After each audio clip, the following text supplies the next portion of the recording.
Good evening, everyone. My name is Gabrielle Price, and I am the Cultural Attaché at the U.S. Embassy here in Ankara, Turkey. The cultural section at the U.S. Embassy coordinates a number of education, arts, and exchange programs. And we're here this evening to discuss one of our most visible programs and one of our favorites, the Ambassadors Fund for Cultural Preservation, sometimes known as just AFCP. Joining me this evening are cultural specialists at the U.S. Embassy in Ankara, Gozde Dogan. And joining us from Washington, D.C. is Dr. Martin Perschler of the Cultural Heritage Center at the U.S. Department of State. The Cultural Heritage Center is the home office for the Ambassadors Fund for Cultural Preservation program worldwide. So I'll just explain how this evening's program is going to work. We'll start by explaining the nuts and bolts of the AFCP program before taking some questions from you, our audience members. So without further ado, let's get started. Good morning, Martin. Thank you for joining us. What can you tell us about the Ambassadors Fund for Cultural Preservation? Hi, Gabby, and hi, everybody. Delighted to be here. The Ambassadors Fund, it's a great story in the making. This year we're marking our 20th anniversary of the program. And it was in the fall of 2000, the spring of 2001, when Congress suggested to the State Department that it create a program that would enable our diplomats overseas, our embassies, to participate in efforts around the world to preserve cultural heritage. When the Bureau of Educational and Cultural Affairs at the State Department set up the program, they decided to structure it as an annual competition. So every year since that first year in 2001, we have been hosting an annual competition, inviting more than 140 embassies around the world to identify promising cultural preservation project ideas in their countries and to submit them for support.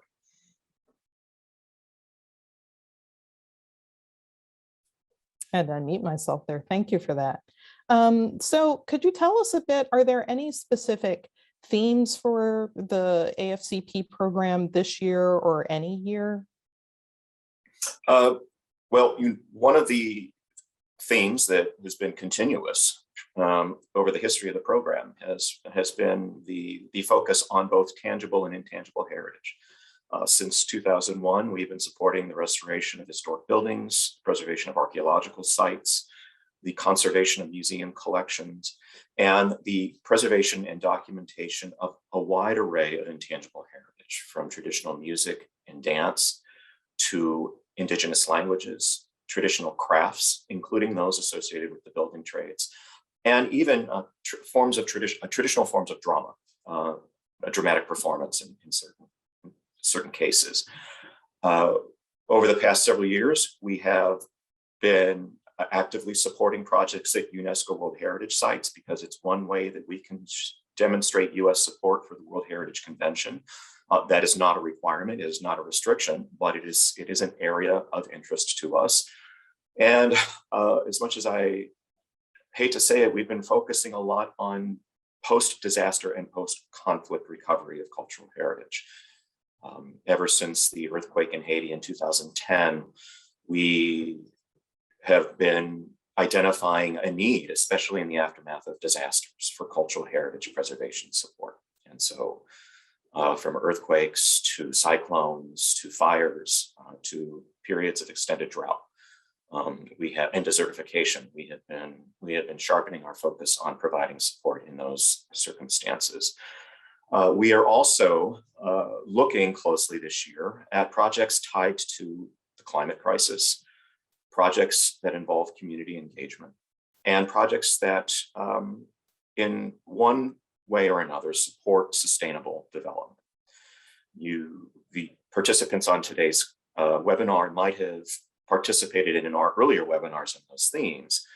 And I wanted to let you know that those themes were not so much priorities that we identified, but they were patterns we observed in the applications we've been receiving over the past few years. There is a tremendous need and a tremendous interest worldwide in working in those areas where cultural heritage preservation and climate change intersect, where cultural heritage preservation is only successful if it involves robust grassroots community engagement.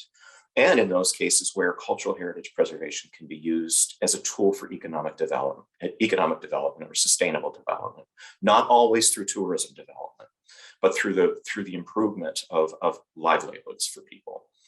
So a complex response to your question, but there are these enduring themes, these categories of heritage that we support, but then there are also these other areas of focus and interest, some of which are our responses to what we're seeing in applications year after year.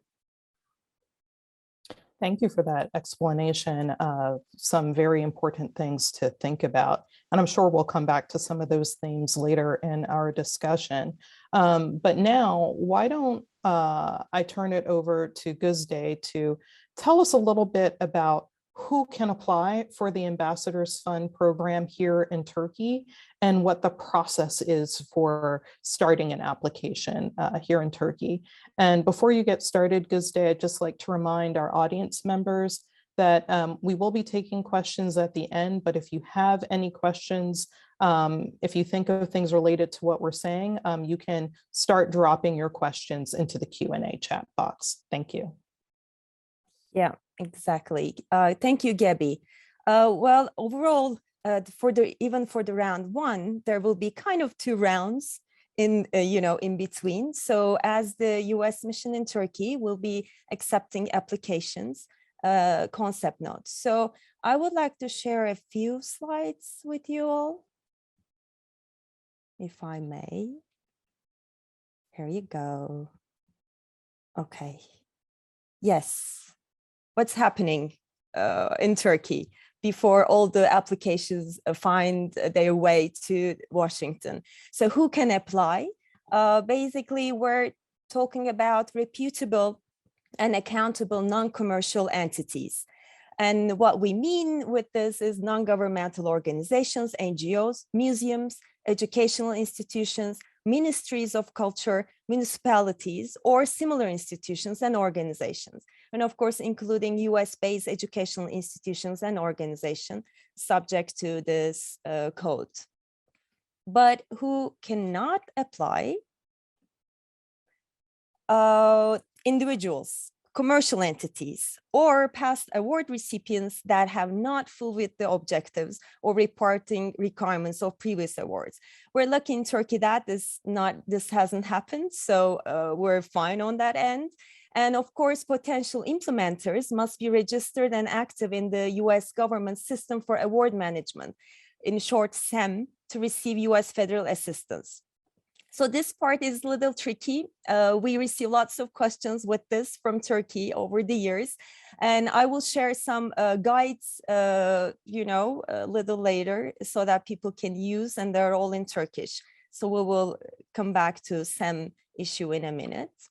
And how can you apply? To make it really brief, the round one submission, which we're talking about concept notes, the deadline is 3rd of December. It's coming up very soon. So they will need to, whoever is interested, they will need to fill in the concept note form and submit it to AFCP Turkey at state.gov. But I would like to take you all to our webpage, to our announcement for the details. Let's see if it is working, and hopefully you can see it all. Yeah, here we go. Okay, this is on our U.S. Embassy webpage. You can see the URL, and I'll share on the chat box so that in case you can't see it clearly now. And this is our announcement. You can see all the details here. Of course, I just mentioned about the eligible organization and ineligible organizations, but we listed all the eligible areas, activities. So please take a detailed look at this announcement. And then if you have questions, please send your questions to AFCP Turkey email address, or ask now when we have Martin here and Gabby, the team is all here to answer all the questions. Feel free to ask them also in Turkish and English, so we're happy to assist both. So here we have a long list of eligible areas. and ineligible areas. But overall, we're trying to save the heritage that about to disappear, basically. So we would like to help them survive in a way, to put it very briefly. And for this very first stage, concept note stage, we created an application form. I would like to go over with you all in case you haven't seen it, and you have also specific questions, so you can share. And even before going to that, you see these additional resources here. So DUNS number, SAM registration. I know it's not very close to the Turkish audience, but if you're a former applicant and you would know, you already have your registration. But if you are a new applicant, then please use our registration guides here. They're all in Turkish, and they're telling you step by step how to fill in all those forms. So here comes the concept note application form. Okay. It should. And okay, here we go. Yes, I think you can see it all. It's a very basic form. So we're asking project basics, title of the project, focus area. Is this a site, object, a collection, form of traditional cultural expression, whichever you're interested in. The anticipated project length, periods can go up to 60 months, and location of the site, wherever it is in Turkey. Ownership is important. Martin may add more later on it, but we are funding only public objects or sites. So we put it still private here, just to, drag your attention here. Private objects are not funded within the scope of AFCP. So this needs to be public.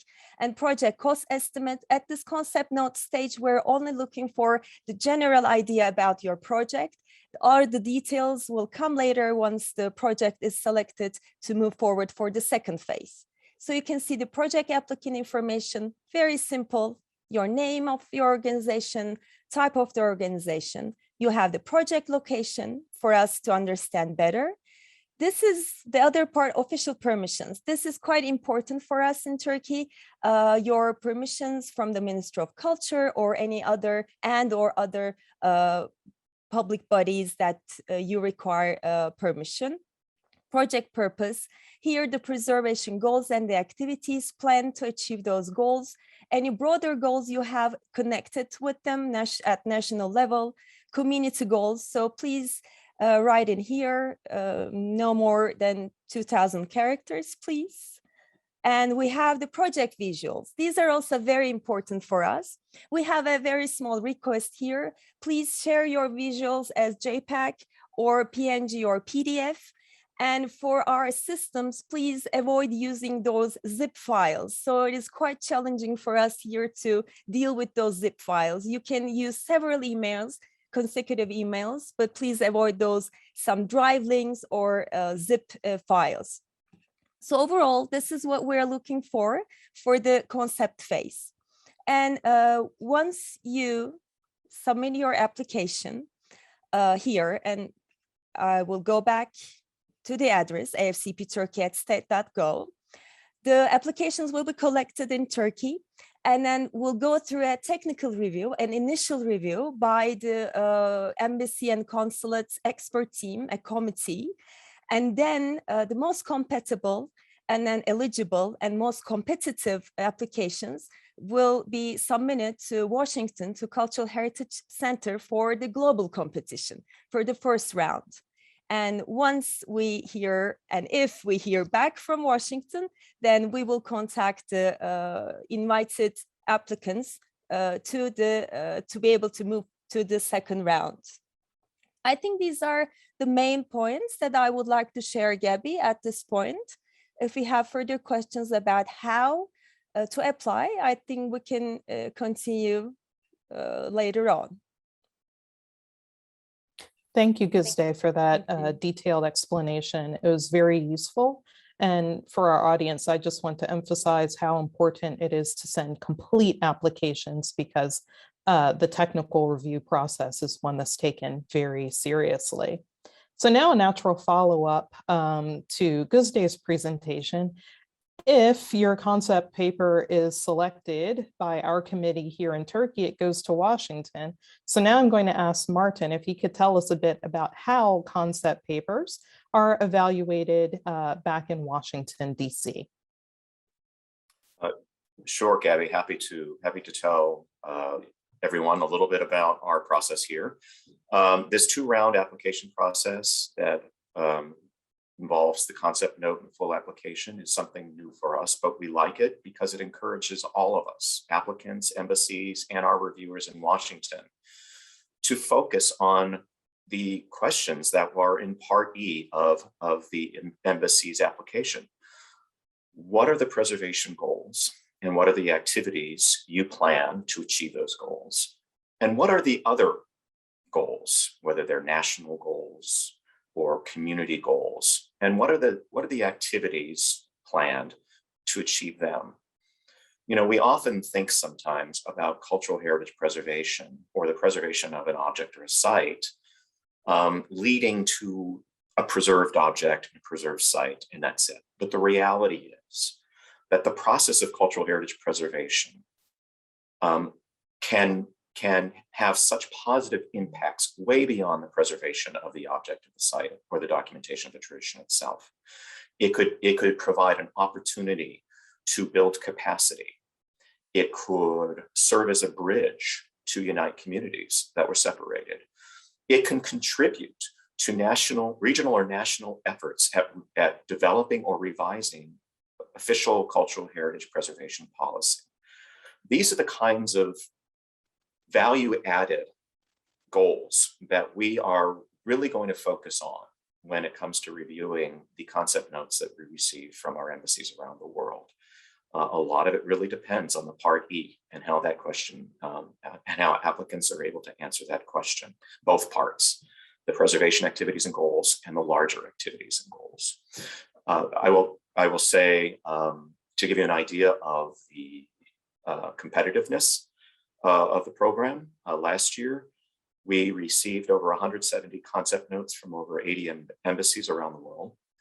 And out of that, we were able to support about 56 projects in about 50 countries. So it's a very competitive program.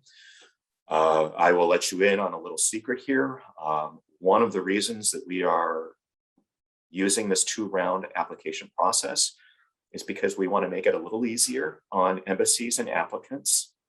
And so, and we also want to structure it so that if you are able to get through round one concept note, you have a very, very strong chance of making it through the award.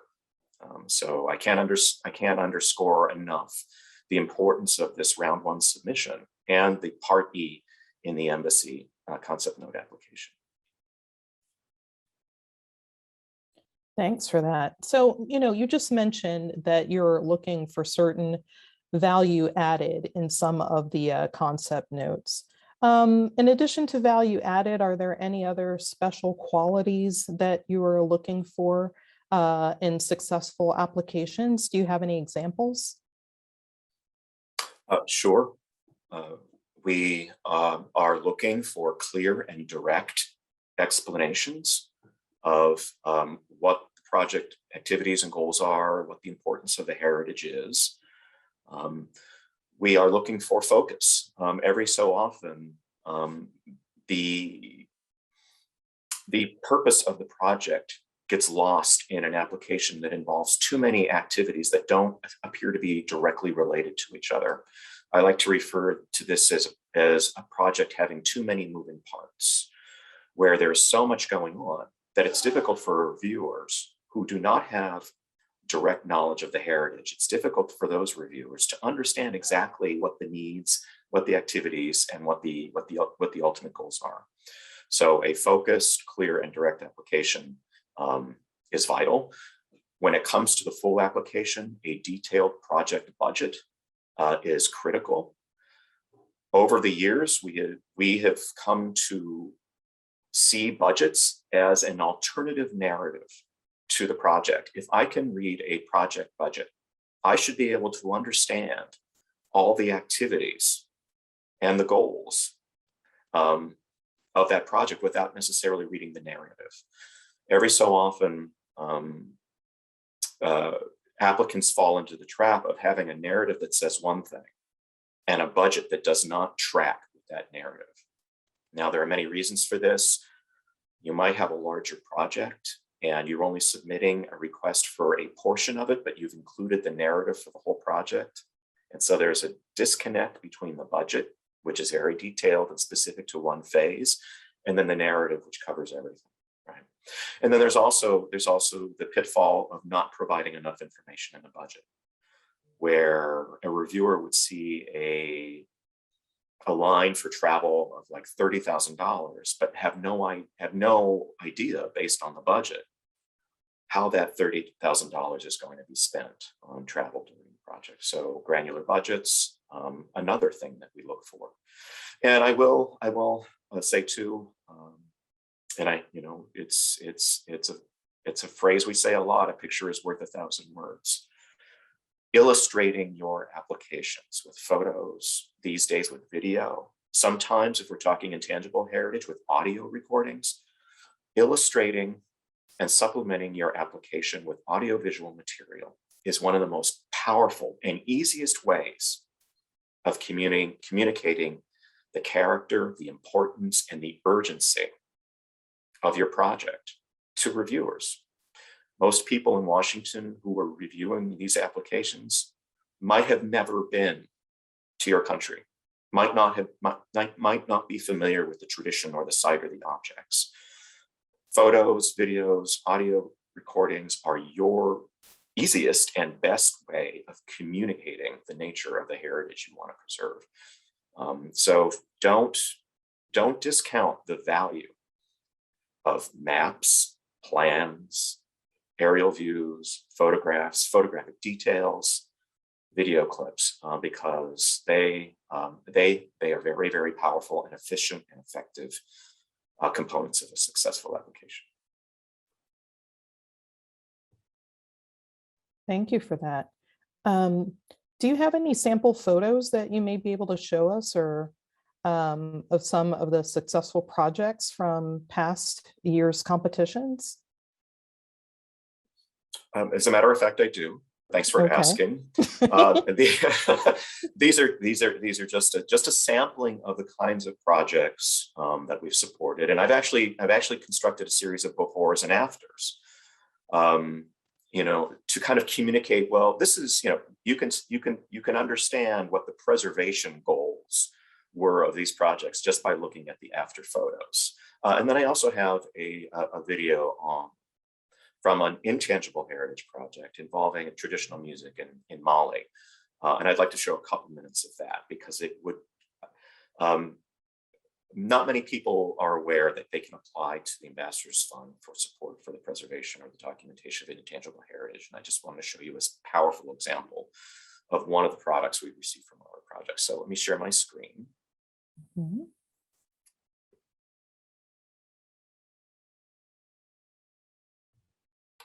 Just to give you an idea of the range of cultural heritage that we support, this is a pre-Columbian pyramid in the country of El Salvador. You can see the before picture and the after.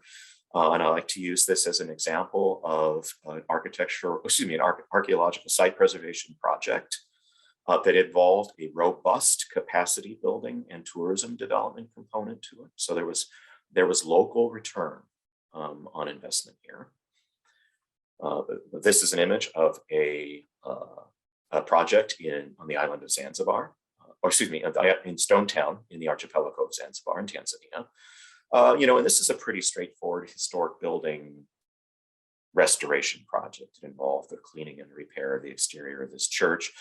What is important to understand about this church is that it's an international site of conscience, because this church was built over the site of the last slave market in the archipelago. And today, this community serves as a center for raising awareness about the persistence of human trafficking around the world. So in addition to there being this physical architectural restoration component, there was also this modern day awareness raising component that draws the connection between the past and the present and the issues of human trafficking that we are still dealing with today. We might call it something different today, but it's still very much with us. So there was a very important message tied to this project. This is just a very simple wall paintings conservation project in the country of Jordan, outside of Petra. And I like to show this one because this project involves capacity building and the engagement of local Berber women who assisted in the project. In the process were earning income that they were able to then take home to their households. So this is a great livelihoods improvement example with a cultural heritage component to it. And I also wanted to point out, we support projects that involve the restoration of individual items like this chair that once belonged to the writer Chekhov. And this was at a museum dedicated to his life and his legacy. And so even smaller scale projects like furniture restoration, things we support. Now, when it comes to intangible heritage, we have some very interesting projects that we like to talk about. The Ambassadors Fund. This is an example from Nepal. And it involved the documentation and restaging of a multi-day performance called Kartik Nag, which had been performed in the same location in Nepal every year since the 18th century.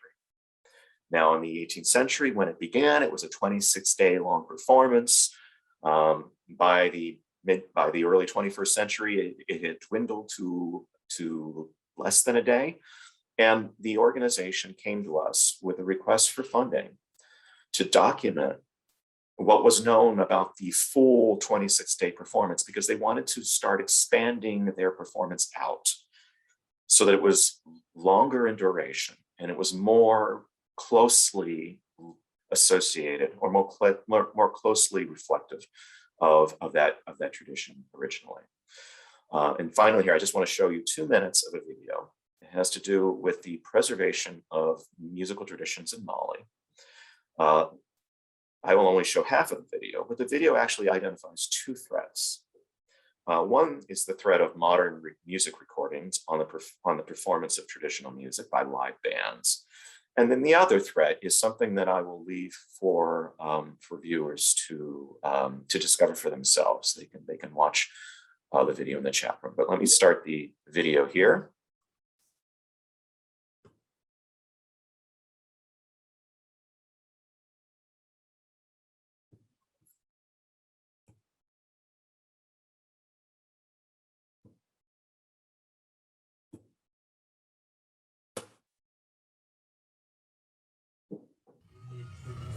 Ashe eshinda goykul kamante goyoda zahano ke gakachu halay to kate somoda yanka gare baba gaina za donc goyoda to halay to kate somoda nda hije gate ilbine makan ilga hore borish nifaham aga kam borish ilgati shi da hangi kare hano kuriyar mana da raga ba so ba ta ka diga bula bif irmana ko nuru sede diga hinka ko nuru ge bo se ka no mais si discuter de prix et de contractuel game maniga se contrat de se ay kusel de game kader bolchire no e pidi de euro ko ir ko hore isi ay ka ine ko no se bi na ko mu ke kutta fo e ka kan di se ka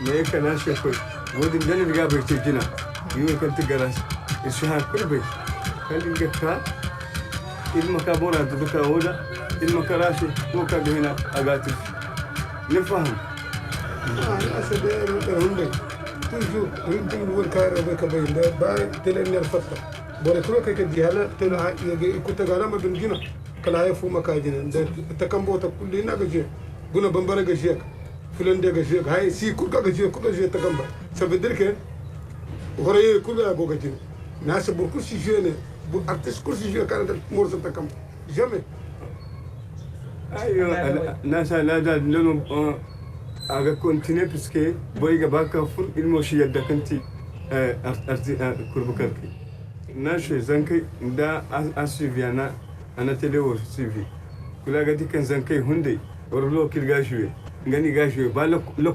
لكولا غاني غاتي ناشي ما هايفو كان سكر مري الميسيسين كل ها من الملكة أبدون هيا لكن يقادن هاي أورديناتير ngano ki gabaka الهولو يكون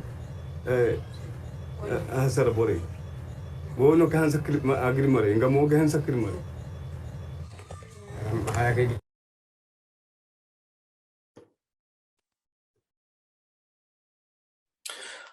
That'll give you just a taste, I hope, of what an intangible heritage project supported by the Ambassadors Fund could look like. That was one of a series of videos that were produced in the process of documenting a variety of musical traditions. That from Northern Mali, but actually the project was nationwide. Those are some excellent examples and some amazing results, I have to say. And I'm sure that we've got some wonderful potential projects here in Turkey.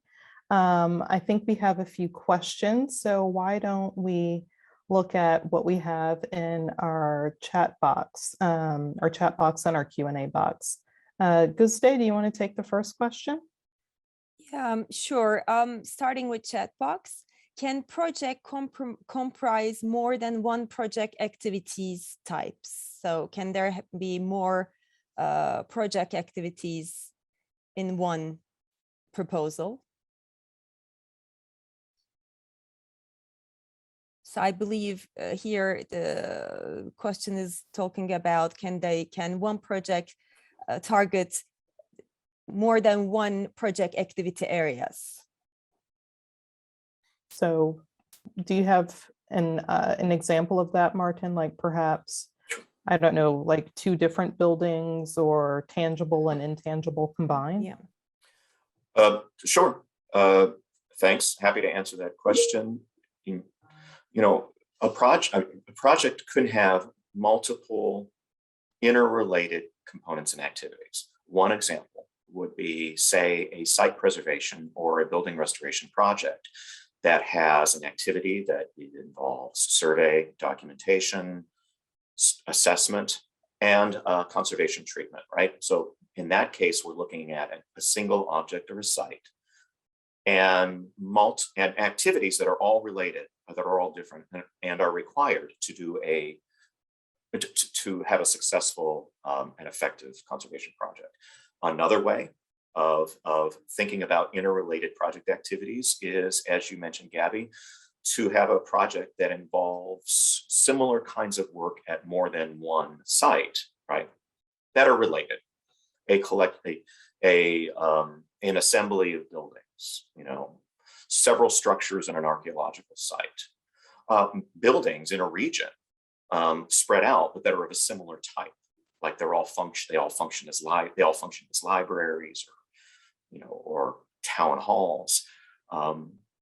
And you can also then have a project that would combine intangible heritage activities and tangible heritage activities. For example, you are preserving an archaeological site, but central to the success of that project is the collection of oral histories of the communities who live in the immediate surroundings, because their recollections and their stories are going to form the basis of, say, a plan for interpreting the site, for educating people about the site. So those are 3 different examples of projects that can have different kinds of activities. But I will go back to what I said earlier. They aren't activities that are so unrelated that the reviewer can't understand what the project is. The reviewer can understand what you're trying to achieve. You're trying to achieve something comprehensive and holistic. Your focus, your intentions are sharp, but you recognize that there are all these complementary activities that have to take place in order for you to achieve your goal. Oh, that's great. And what about the next question? Yes, I'm moving on with the second one.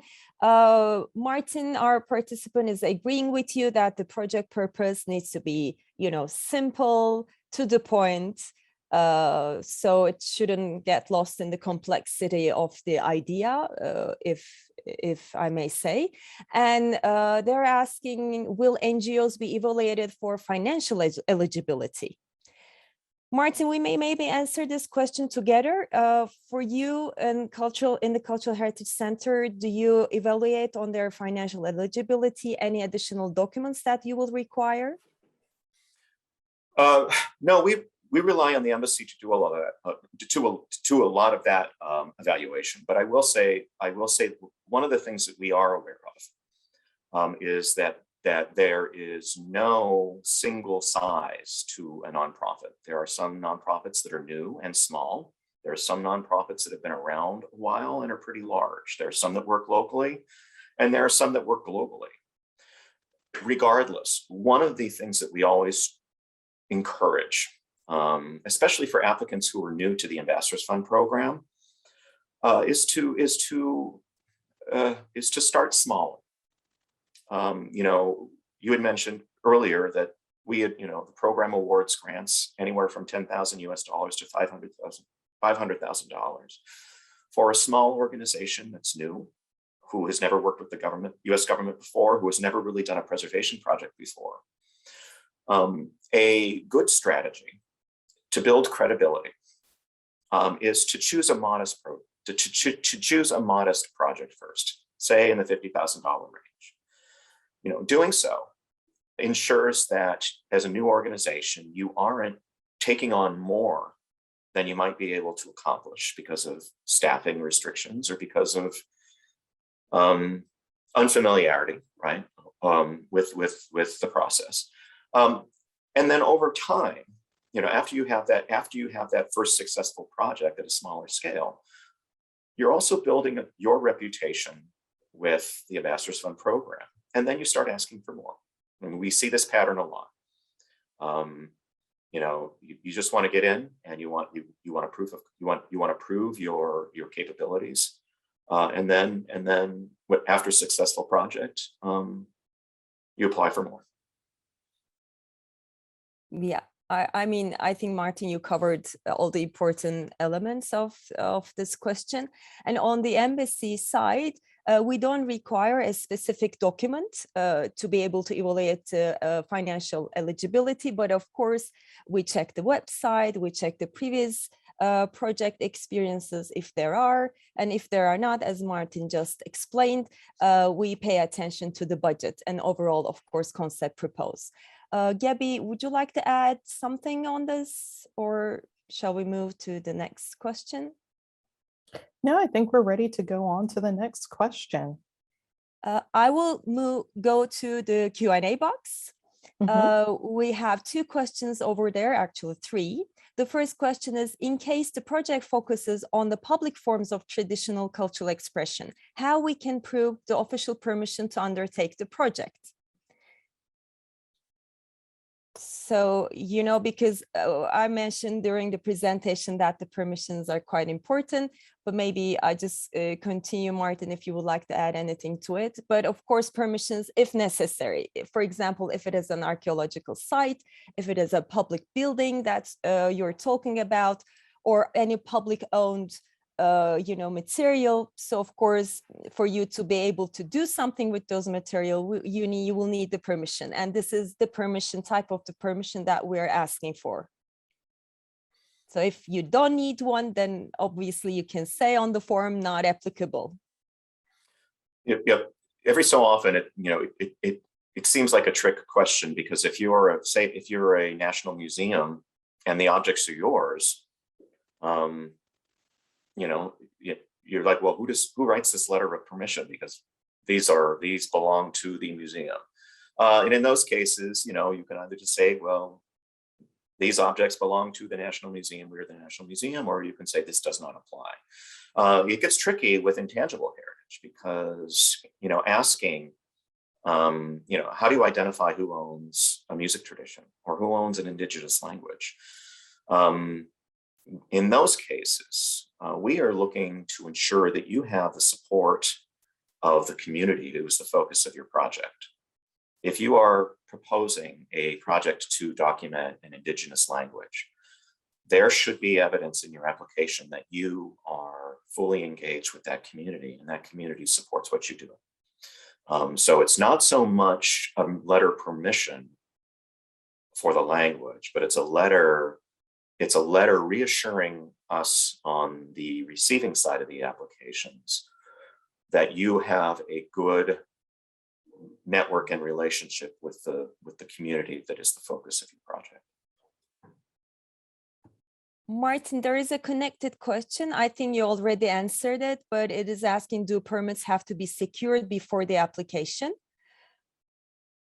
But I think you gave a nice explanation for this too. Well, one of the ways I like to rephrase that question is like, well, what if we apply and we don't get the permit? And so since we receive many more applications than we have funding to support, we have to be very careful in the awarding of projects, because if we were to award funds for a project that then can't take place because a permit was denied, for instance, this has happened in the past, that money goes away. And so we just want to make sure that that all the possible obstacles, right, to a project have been removed or have been crossed before money is awarded and money is received on the grantee side. Yeah. I'm going back to questions that's submitted to Q&A box. How we can share video files that convey the nature of the form of expression? Very good question. That we preferably, though would like to receive zip files, some links, but of course in the video, in case of a video, WeTransfer and such, mediums that can be used. But the challenge with those links, usually the time that you attain, in the beginning. So try to make it flexible, try to make those links accessible by whoever is clicking that link. But of course, we prefer for you to attach to the email and make the resolution lower. And if we would like to if you need more information, we definitely reach back to you and ask for a higher resolution. So you can consider doing both depending on the material that you have. Martin, do you have any preference? But we upload on your system. So is there any limit for the visuals, videos, and images? Well, one of the challenges these days is that camera phones have become so sophisticated that they can produce some very large photos and videos. The good news also is that now that we are, using cloud computing more than ever before, it's very easy for applicants to upload images and upload video files to the cloud and just to send links.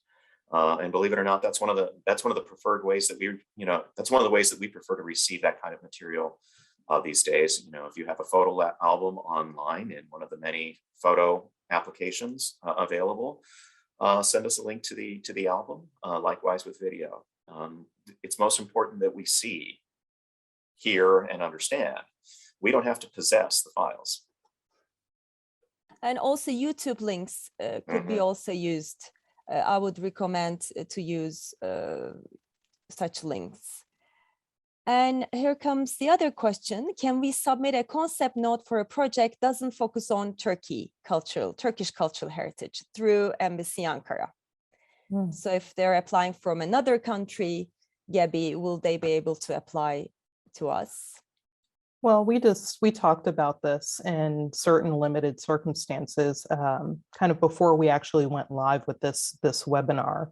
There may be certain instances, maybe if it's cultural heritage related to a particular refugee community or population, there may be a way in which we may be able to work with it, or we may refer that applicant to another embassy or to another working group. Martin, do you have any comments related to this particular question? Thanks, Gabby. No, I do not. We rely on the embassy to make those kinds of calls. I will say, though, that from our perspective, we are interested in all forms of heritage of all cultures and communities. I mentioned UNESCO World Heritage Sites earlier.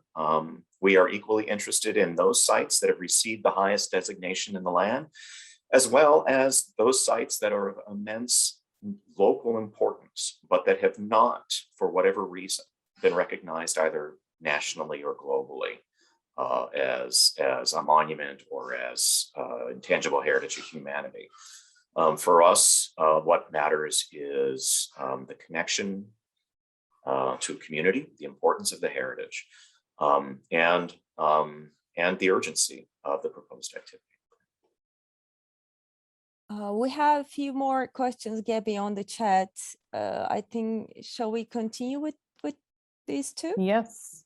Okay, perfect. One of the questions is about the museum. So they charge limited like ticket fees at the entrance of the museum. So do you think this will be a problem for in order to apply for AFCP if they're considering restoration of this specific museum? So they will have a income along the way while implementing the project. So do you think it's an issue for the AFCP project proposal? No, we recognize that many of our partners are organizations and institutions that have operational costs they need to cover. And a typical scenario, say in the case of the National Museum, is you have the costs of operating the museum, and then you have the costs of the project, right? And you are able, if you are in that situation, you are able to request up to 10% of what we would call indirect costs off your project. So you have your project scoped out, but your project is taking place in a building where, say in the laboratory of the National Museum, and there are things like electricity and water and maintenance, that have costs associated with them. And so you can actually just request up to 10% of your project cost as to cover those sorts of things. It's a little different if your project itself is going to start to generate income. That's when things get a little more complicated when it comes to how much income can we generate before it's reduced from the amount of the grant, et cetera. Okay, but in most cases we don't see that. We just understand that that our partners have general costs associated with just functioning as an organization or institution, and now there is a way that you can claim up to 10% of your project through the budget. Okay, thank you. And the other question asks about, can a project has multi-partners? That's something we always like to see for a couple reasons. If you're talking about a project with multiple funders, I like those because it means that we are all contributing together to something much larger than any of us could have supported individually. And we all get to share in that success in the end, right? We also have projects that involve multiple partners that aren't funders. A project that connects a national museum with a university or with a school system, for instance, or a project that involves the municipality and the national government, or a project that connects institutions across borders, like an American university and a Turkish university.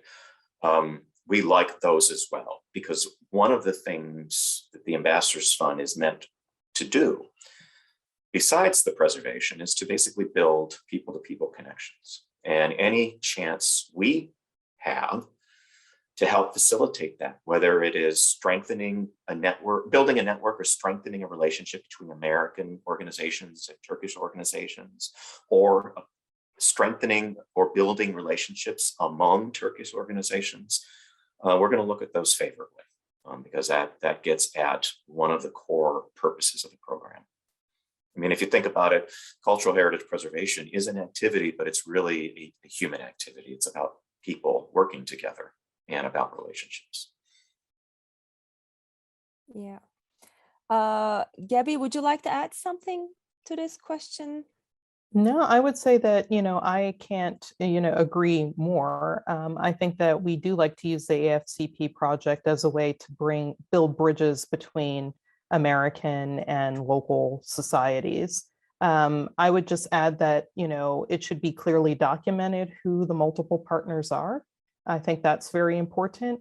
And for us to see like the bona fides of all the organizations that are involved in the project.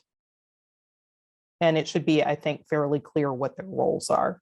But otherwise, I would say it's something that we would welcome. Yeah, exactly. And comes the next question. Okay, DUNS, NCAGE, and SAM registrations. So the other our participant is asking that do they have to complete them all prior to submitting their proposals, or can they finalize those processes later after they submit the proposal?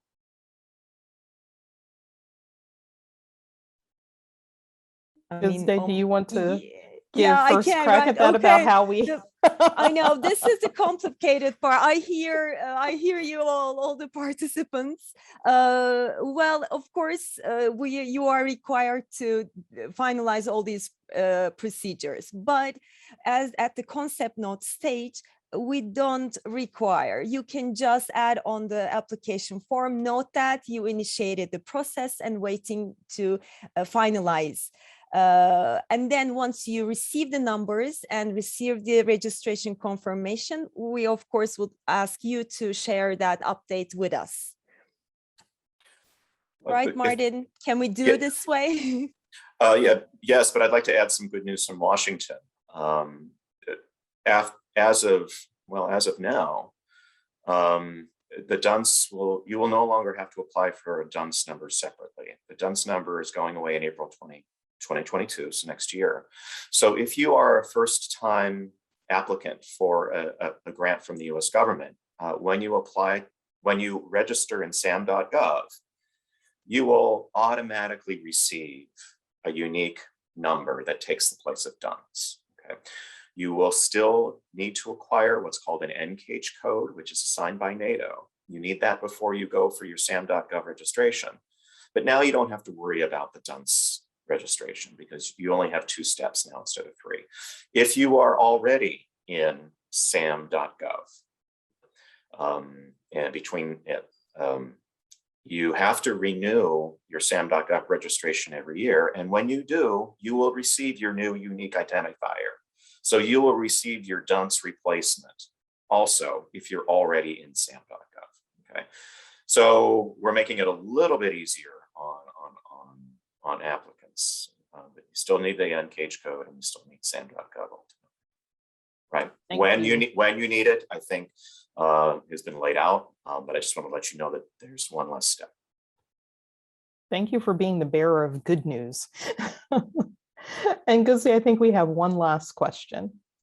Yeah, exactly. I'll share. But Martin, this is really great news, and we will make this update on our announcement too, so that if anyone is the first timers, so they can only do the NCAGE and later SAM. So this is great news. So the last question is, we're a private school. We want to do a project to protect local values. Is it an obstacle to being a private school, private organization? That is a great question. I'm glad we received it. From the Washington perspective, it really turns on whether the school is a for-profit school or a commercial entity. We've supported a number of projects at sites that are owned by organizations that aren't universities, that aren't ministries of culture, right? That aren't municipalities. But the way that they are structured, they're an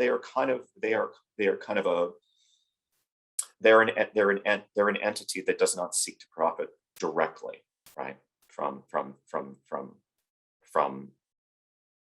a grant, right? They might request through the government.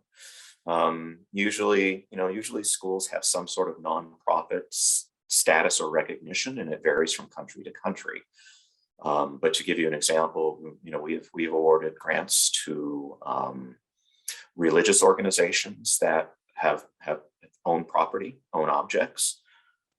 We have awarded grants to NGOs that find themselves in the position of owning cultural heritage objects or sites. And so from our perspective, that would not be a disqualifying factor. Gabby, we have one more question on the Q&A box. Okay, well, I think this will have to be our last question. So why don't we do this before we wrap up? Okay, great. They're asking if they have already finalized a successful grant project with the embassy. Do we think that it will have a positive impact on our evaluation? Gabby, you may want to answer this question. Well, I think that anyone who has a positive track record of completing a federal grants, that does, count in that organization's favor when they request additional federal funds. I mean, of course, there are several other factors that weigh in on the decision, but that is something that's positive. And, as Martin stated previously, if someone, for example, has already applied for an AFCP grant and they completed that grant successfully, one would consider them again for another AFCP grant. But of course, there are other factors that go beyond just the successful completion of one previous grant project. Martin, is there anything you'd like to add to that? No, Gabby, you covered it. You know what? We want to celebrate success, and part of that is enabling partners who have been successful in the past, enabling them to do even greater things. So in terms of anyone's assessment of an applicant's worthiness, no, a positive track record is an advantage. I agree. Well, thank you, everyone, for joining us this evening. Thank you for your excellent questions. I hope that's an indicator that you've got some really creative and innovative projects for us. We look forward to receiving your concept papers. Gozde, one last question. If anyone in our audience, or if they have any contacts who have any additional questions that maybe they think of after this webinar ends, is there an email address where they might be able to send those questions? Yeah, sure, Gabby. They can send their questions to AFCP Turkey@state.gov, the address that they're asked to submit their applications. We will be tracking that email address. Terrific. And one last reminder, what's the deadline date? 3rd of December, Friday, by 5:30. Yes. Exactly. Exactly. So thank you, Martin, and thank you again for joining us from Washington, D.C., where it's morning for you. And I know you have the rest of your day ahead of you. Thank you for generously volunteering your time to speak with us and our audience today. Well, thank you very much for this opportunity. And I echo the sentiments of my colleagues in our embassy in Ankara. We look forward to some really exciting project ideas. And I hope this was helpful. Yes. Well, thank you, everyone. We look forward to hearing from you on Friday, December 3rd. Have a good evening.